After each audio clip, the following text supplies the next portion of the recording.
దేవుడు ప్రజల ఆశీస్సులే జగనన్నను కాపాడాయి. 5 ఏళ్ల పాలనలో స్కూలుకు వెళ్లే పిల్లల నుంచి వృద్ధాప్యం వచ్చిన అవ్వాతాతల వరకు కావలసిన ప్రతి అవసరాన్ని తీరుస్తున్న ప్రభుత్వం జగనన్న ప్రభుత్వమని మాజీ మంత్రి వైఎస్ఆర్సీపీ ఎమ్మెల్యే కొడాలి నాని అన్నారు. గుడివాడలో ఏర్పాటు చేసిన మేమంతా సిద్ధం బహిరంగ సభలో కొడాలి నాని మాట్లాడారు. సీఎం వైఎస్ జగన్ పాలనతోనే సంక్షేమం సాధ్యమైందని, వాలంటీర్ వ్యవస్థతో ప్రజల వద్దకే పాలన తీసుకొచ్చారని చెప్పారు. పిల్లల భవిష్యత్తు కోసం ఆలోచించిన నాయకుడు సీఎం వైఎస్ జగన్ మాత్రమేనన్నారు. ఆరోగ్యశ్రీ పథకం ద్వారా ఎంతో మందిని ఆదుకున్నారని గుర్తు చేశారు. ప్రజలకు మంచి చేస్తున్న సీఎం వైఎస్ జగన్ ను ఎదుర్కోలేక చంద్రబాబు కుట్రలు చేస్తున్నాడని మండిపడ్డారు. దేవుడు ప్రజల ఆశీస్సులే జగనన్నను కాపాడాయని వివరించారు. రెడ్డి గారి పరిపాలనలో స్కూల్కి వెళ్ళేటువంటి పిల్లల కాడి నుంచి వృద్ధాప్యం వచ్చినటువంటి అవ్వాతాతల వరకు వాళ్ళకి కావలసినటువంటి ప్రతి అవసరాన్ని తీర్చుతున్నటువంటి ప్రభుత్వం వైఎస్ జగన్మోహన్ రెడ్డి గారి ప్రభుత్వం. ఈరోజు గ్రామాన వార్డున సచివాలయాలు ఏర్పాటు చేసి వాలంటీర్ వ్యవస్థను తీసుకువచ్చి ప్రజలకు అందించాల్సినటువంటి ప్రతి సౌకర్యాన్ని డైరెక్ట్గా మధ్యలో ఎటువంటి దళారులు లేకుండా ప్రజల ముందుకి పాలన తీసుకొచ్చినటువంటి గాంధీ గారు కళ్ళకన్నటువంటి గ్రామ స్వరాజ్యాన్ని తీసుకొచ్చినటువంటి నాయకుడు జగన్మోహన్ రెడ్డి గారు.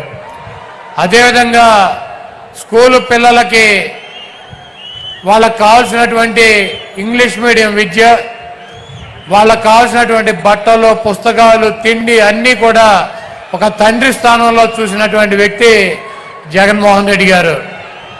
అదేవిధంగా ఆరోగ్యశ్రీ ద్వారా ఈ రాష్ట్రంలో ఉన్నటువంటి అనేక మంది నిరుపేదల ప్రాణాలను కాపాడినటువంటి వ్యక్తి డాక్టర్ వైఎస్ రాజశేఖర రెడ్డి గారు. అయితే ఆయన చూపించినటువంటి దారి కన్నా 4 అడుగులు ముందుకు వేసి ఈరోజు గన్నవరం నుంచి గుడివాడ వస్తుంటే అనేక మంది ఆరోగ్య సమస్యలు ఉన్నవారు ఒక్కసారి ఆయన కనుక చూపించినట్లయితే దానికి ఎంత ఖర్చు అయినా ఆయన పరిష్కారం చూపిస్తారని చెప్పి కొండంత ఆశతో ట్రీట్మెంట్ జరుగుతున్నటువంటి పిల్లల్ని కూడా తీసుకొచ్చి రోడ్డు మీద ఆయనకు చూపించాలన్నటువంటి ఉద్దేశంతో మరి అంత నమ్మకం పెట్టుకుని ఆయనకు చూపిస్తున్నారంటే ఒక వ్యక్తి మీద ఈ రాష్ట్రంలో ఉన్నటువంటి ప్రజలకు ఉన్నటువంటి నమ్మకం.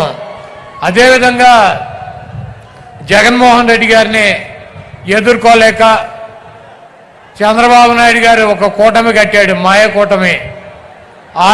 ఆయన వదిన పురంధరేశ్వరిని బీజేపీలో అధ్యక్షురాలను చేశాడు. అదేవిధంగా ఆయన దత్తపుత్రుడిని పవన్ కళ్యాణ్ పక్కన పెట్టుకున్నాడు, ఒక ఉత్తపుత్రుడిని పక్కన పెట్టుకున్నాడు. వీళ్ళందరినీ పెట్టుకుని కూడా సిద్ధం సభల ద్వారా జగన్మోహన్ రెడ్డి గారికి వస్తున్నటువంటి ప్రజాదరణని తట్టుకోలేక జగన్మోహన్ రెడ్డి గారిని రాజకీయంగా ఎదుర్కొనలేక చవటలాగా దద్దమ్మలాగా వెనక నుంచి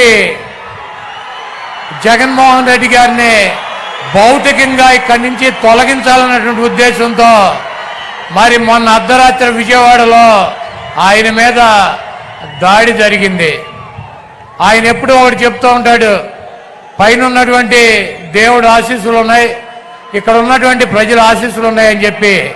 అన్న, మీకు తప్పకుండా ఆ దేవుడి ఆశీస్సులు, ప్రజల ఆశీస్సులు ఉన్నాయి కాబట్టి మీకు ఒక అంగుళం పక్కకి జరగల, ఒక అంగుళం కిందకి జరగల. మీకు బలమైనటువంటి నుదుల మీద తగిలి అది ఆ దేవుడు మిమ్మల్ని కాపాడాడు. ఆ ప్రజల ఆశీస్సులతో మీరు రాబోయే రోజుల్లో తప్పకుండా ఇంకొక 50 రోజుల్లో ఈ రాష్ట్రానికి ముఖ్యమంత్రి అవుతారు. చంద్రబాబు కాదు కదా, వాడి బాబు ఖర్జూర నాయుడు వచ్చినా కూడా మీ ఎంట్రిక ముక్క కూడా పీకలేడు. మీ దమ్ము, మీ ధైర్యం, మీ ఉన్నటువంటి నిబద్ధత మేము దగ్గర నుంచి చూసినటువంటి వ్యక్తులు.